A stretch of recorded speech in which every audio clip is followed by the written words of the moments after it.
Omo, on this day, I went to Ijebu Ode to cover the Ojude Oba Festival 2024. This is a popular roundabout in Ijebu Ode.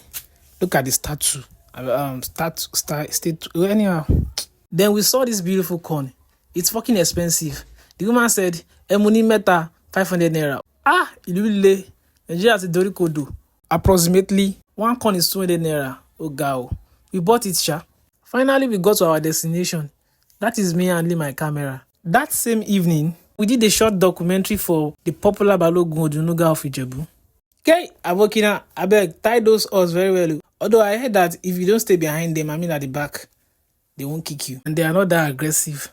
So some of them are very calm, just like me. Oh my God, schizo. See as I cross leg like person won't fight Kung Fu. This is me doing my thing, sha. No. This is the next day. The day of Ojude Oba Festival itself. Shout out to Mo Photography. Comment below if you want more.